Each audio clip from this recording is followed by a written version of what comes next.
Hey everyone, welcome and welcome back to my channel. तो चलिए the waiting alpha का next part share करते हैं और पार्ट पसंद आए तो प्लीज़ लाइक कमेंट ज़रूर करिएगा और चैनल को भी सब्सक्राइब करना ना भूलें। तो पार्ट स्टार्ट करते हैं। एक बहुत बड़ा खूबसूरत सा मैंशन जिसको देखकर हर किसी का एक बार अंदर जाकर इसे देखने का मन करे, और अगर अंदर देखें तो वेल डिज़ाइन परफेक्ट फर्नीचर इस मैंशन की खूबसूरती को और बढ़ा रहा था। तभी उस खूबसूरत मैंशन की डोरबेल बजती है, जिसे एक सर्वेंट जाकर ओपन करता है, और दरवाज़ा ओपन होते ही एक चहकती सी आवाज़ उस मैंशन के हॉल में सोफे पर बैठे पर्सन के कानों पर पड़ती है, जो उस आवाज़ की सोर्स की ओर देखते हैं। तभी वो पर्सन जो अभी एंटर हुआ था कहता है, ग्रैंडमा आप आ गई, और दौड़कर जाकर अपनी ग्रैंडमा के पास बैठकर उन्हें गले से लगा लेता है। तभी ग्रैंडमा उस पर्सन के सर पर हाथ फिराते हुए कहती है, I miss you my child. तभी वो लड़का जो कि हमारा विंग है अपनी ग्रैंडमा के हाथों को अपने हाथों में पकड़कर कहता है, I miss you more grandma. आपने इतना टाइम क्यों लगा दिया आने में?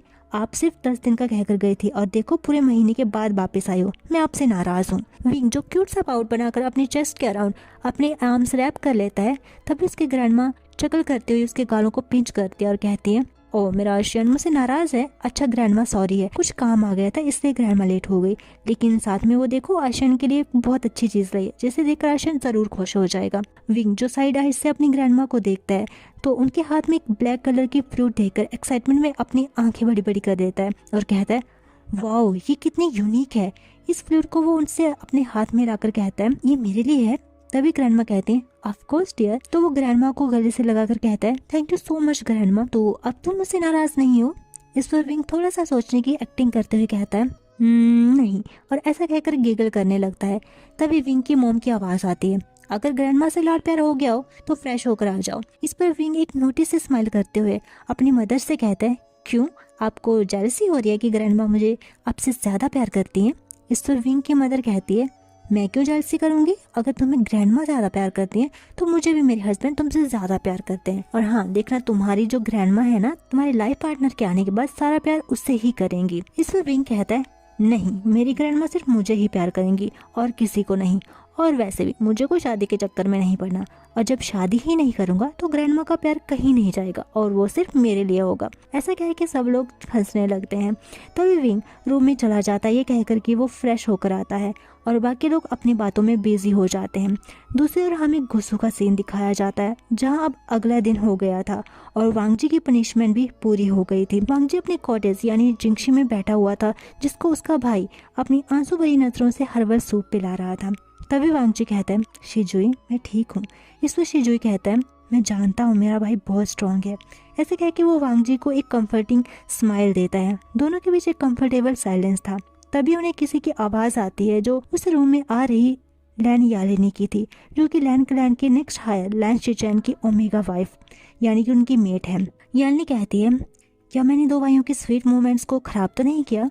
इस पर शिजुई उन्हें स्माइल करके रूम में वेलकम करता है। वो वांगजी से थोड़ी बात करती हैं उसकी सेहत के बारे में, पर केयरफुल रहकर कि उसके वर्ड्स वांगजी को किसी तरह से हर्ट ना करें।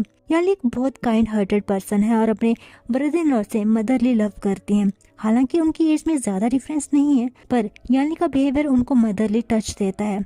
तो वो लोग ऐसे ही बातें करते हैं और वांगजी उनकी बातों को सुन रहा होता है। वो ज्यादा बात नहीं करता, या ये कह ले कि अपने पेरेंट्स को खोने के दुख और लोगों की कड़वी बातों ने उसे ऐसा बना दिया। कुछ देर वांगजी से बात करने के बाद यानी हांशी यानी अपने रूम में लौट आती हैं, जहाँ उसका हस्बैंड ऑलरेडी उसका वेट कर रहा था।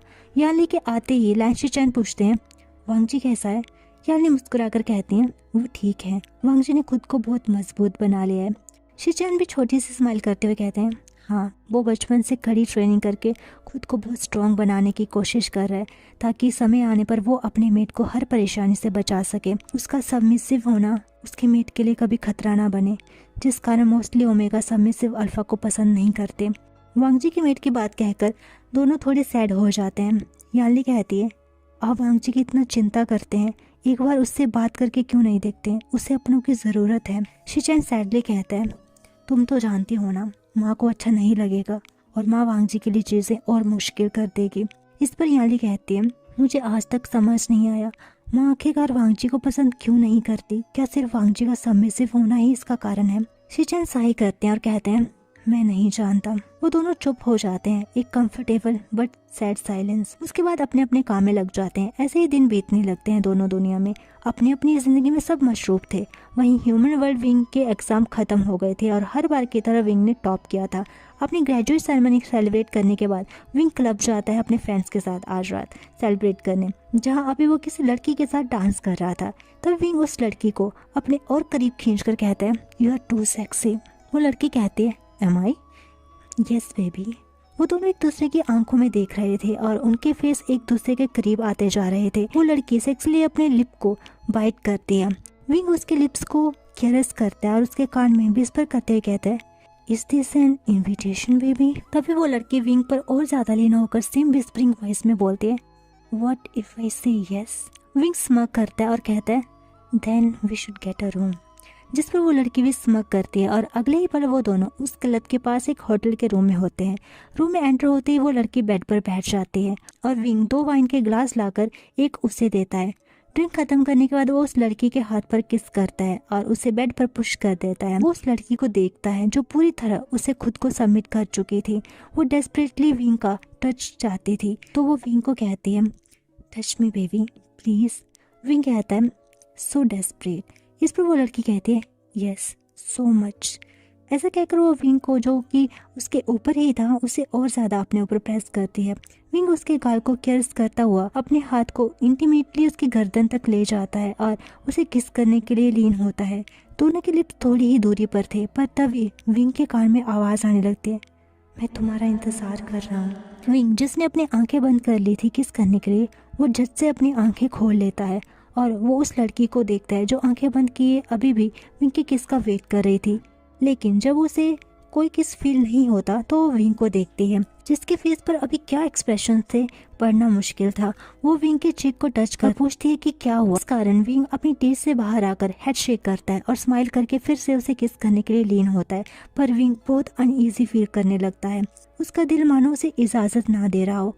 वो लड़की विंग को ही देख रही थी। तभी विंग अपने मन से जीत नहीं पाता और उस लड़की से अलग होकर बैठ जाता है। वो लड़की भी उठकर विंग के पास बैठ जाती है और पूछती है कि क्या हुआ, जिस पर विंग कहता है कि वो नहीं कर सकता, उसका मूड नहीं है, जिस पर वो लड़की नाराज़ होकर वहाँ से चली जाती है। विंग फ्रस्ट्रेशन में अपने वालों को रफल करता है और बियर की बोतल लाकर डायरेक्टली उसे बोतल से ही पीने लगता है। विंग खुद में ही बड़बड़ाते हुए कहता है, शिट शिट शिट, क्यों मुझे ऐसी फीलिंग आती है जब भी किसी के करीब जाने की कोशिश करता हूँ। ऐसा तो नहीं कि मैं किसी को चीट कर रहा हूँ, तो फिर क्यों? और ये आवाज़, ये मेरा सा सपना अब मेरा नाइटमेयर बन रहा है। विंग अपने हार्ट को रब करते हुए कहता है, आई हेट दिस फीलिंग। तभी उस रूम का डोर फिर से ओपन होता है, जहाँ भागकर वैंशिंग आती है, जिसे विंग सरप्राइजिंगली पूछता है कि वो यहाँ क्या कर रही है।